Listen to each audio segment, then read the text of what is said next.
एक गांव में गंगाराम नाम का एक दर्जी रहता था। उनका पहली बीवी का देहांत हो गई थी। उनको मल्लिका कहकर एक बेटी थी। कुछ दिनों के बाद मल्लिका के लिए गंगाराम ने दूसरा शादी किया। उनका नाम रम्या थी। वो बहुत झगड़ालू थी और उनका बुद्धि ठीक नहीं है कहकर गंगाराम को पता चलने में ज्यादा दिन नहीं लगे। उनको हेमा कहकर एक बेटी भी पैदा हुई। तब से मल्लिका का मुश्किल समय शुरू हुआ।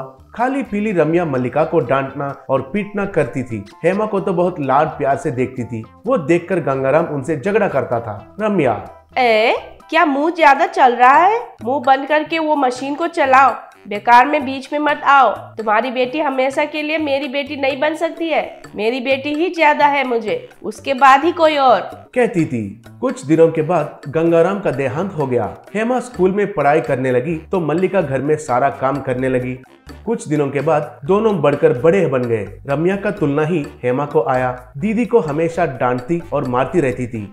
एक बार एक रिश्ता लेकर एक आदमी उनके घर आया। वो, अरे वो माँ जी, आपका बड़ी बेटी तो शादी का उम्र की हो गई है ना, इसलिए एक बढ़िया रिश्ता लेकर आया हूँ। लड़के वाले तो करोड़पति है, लेकिन 20 लाख दहेज पूछ रहे हैं। इतने पैसे आपके पास है क्या? पूछा। तब रम्या, मेरा घर और खेत सब कुछ बेचकर मैं पैसा इंतजाम करती हूँ, लेकिन वो रिश्ता मेरी बेटी हेमा के लिए ही तय कीजिए, बोली। तब वो आदमी, ये क्या है माँ जी, बड़ी बेटी की शादी किए बिना छोटी बेटी की शादी कैसे कर सकते हैं? ये तो पाप है, कहा। तब मल्लिका, माँ, इस घर में और खेत में मेरा हिस्सा भी है ना। अगर वो बेच दिया तो कैसे होगा? मेरा हालत क्या होगा और हम कहाँ रहेंगे? तब रम्या मल्लिका के गाल पर एक मारकर, तुम चुप रहो। ये सारा संपत्ति केवल मेरी बेटी का ही है। सुनिए, ये मेरी बेटी नहीं है। आप और कुछ सोचे बिना ये रिश्ता तय कीजिए, बोली। ऐसे घर और खेत को बेचकर उनकी बेटी हेमा का शादी बहुत धूमधाम से मनाई। अब रम्या और मल्लिका एक छोटा सा झोंपड़े में रहने लगे। मल्लिका बड़े वालों के घर में काम करके उन पैसों से रम्या का देखभाल करने लगी। एक बार रम्या बेहोश होकर गिर गई। डॉक्टर आकर उसे जांच करके, डॉक्टर, बेटी मल्लिका, तुम्हारी माँ को दिल का ऑपरेशन करना चाहिए। अगर देरी होगी तो उनका बचना नामुमकिन है। तुरंत ऑपरेशन के लिए पैसे तैयार कीजिए, कहकर चला गया। तब रम्या, क्यों रे, मुंह ऐसे लटका के देख रही हो? इतना पैसा कहाँ से लाओगी कहकर सोच रही हो? तुम जिंदगी भर मेहनत करने से भी इतना पैसा नहीं कमा पाओगी, लेकिन मेरी प्यारी बेटी से पूछूंगी तो पूरा वो देख लेगी, कहकर बेटी को फोन किया। बाद में उनके घर के सामने एक कार आकर रुकी। उस समय पर मल्लिका कितना भी कहने से भी रम्या घर के सामने बैठकर चक्की पीस रही थी। कार में से हेमा और हेमा की पति नीचे उतरे। हेमा का पूरा बदन सोने से भरा हुआ था और शॉपिंग करके कुछ बैग्स भी उनके हाथों में थे। वो औरत बहुत स्टाइलिश जैसा बदल गई थी। तब हेमा, क्या माँ, इस पुरानी झोपड़ी में क्यों आई हो? छी, इधर तो इतना गंदा बदबू आ रही है। शॉपिंग कर रही थी तो तुमने फोन क्यों किया?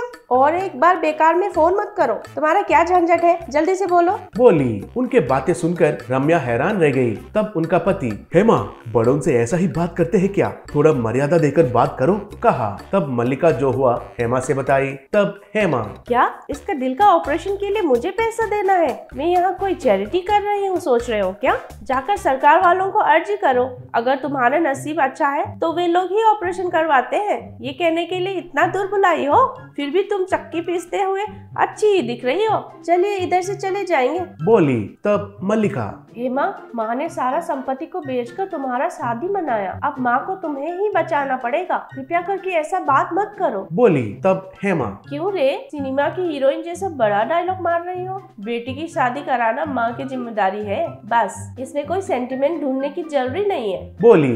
इतने में हेमा का पति को फोन आया। वो फोन उठाकर, क्या सच में? ओ क्रैप, नो नो, कहकर चिल्लाकर फोन काटकर, गया, सब कुछ गया है। हमारा पूरा संपत्ति गया है। शेयर्स में लगाया पूरे पैसे हवा में मिल गए हैं। हमारे जिंदगियां अब तो सड़क पर आ गए हैं। हमारा घर और कार सब कुछ कर्ज वाले ऊपर गिर के खींच लेंगे। तुम्हारे बदन पर गहनों को भी नहीं छोड़ेंगे। गया है, सब कुछ खत्म हो गया है, कहकर रोने लगा। तब हेमा, हे भगवान, ये क्या हो गया है? ये क्या किया है तुमने? तुम बड़े करोड़पति हो कहकर शादी किया तो अब ऐसे भिखारी बन गए हो। छी, कैसे किस्म के इंसान हो तुम? क्यों ऐसा किया, हे भगवान। कहकर वो भी रोना शुरू किया। तब उनका पति हेमा के गाल पर एक मारा। तब सब हैरान रह गए। तब वो, छी छी, तुम मेरी बीवी हो ये कहने के लिए शर्म लग रहा है मुझे। तुम्हारे पास दहेज लिया है कहकर हमारे वाले मुझसे छुपा कर रखे थे। गरीब में पैदा होकर करोड़पति के घर में आने से तुम्हारा बुद्धि पूरा बदल गई है। संपत्ति गया है कहकर मैं झूठ कहा तो तुम्हारा बुद्धि के बारे में पता चल गया है। एक माँ जब मुश्किल में है तो उसे ऐसा छोड़ने वाली तुम एक इंसान नहीं हो। छी छी, मैं अभी तुम्हें तलाक देता हूँ कहा। तब हेमा उनके पैर पकड़कर माफी मांगी। तब रम्या, बेटा इतना काम मत कीजिए। हेमा ने तो कुछ जाने बिना ऐसा बात किया। मेरे पहले बेटी को मैंने जो कष्ट दिया उसके लिए वो भगवान मेरे साथ सही किया। बेटी मलिका मुझे माफ करो बोली। तब दामाद, सास जी आप मेरी माँ का समांतर है, मुझे आपका बेटा ही समझिए। आपका ऑपरेशन मैं करवाता हूँ। इतना ही नहीं, इतना अच्छा मन रहने वाली मल्लिका हमारा घर का बहू बनेगी तो वही बड़ी बात है हमारे लिए। आपको मंजूर है तो मेरा भाई से उनका शादी करवाता हूँ कहा। ऐसे रम्या का ऑपरेशन करवा के उनका भाई के साथ मल्लिका का शादी धूमधाम से मनाया।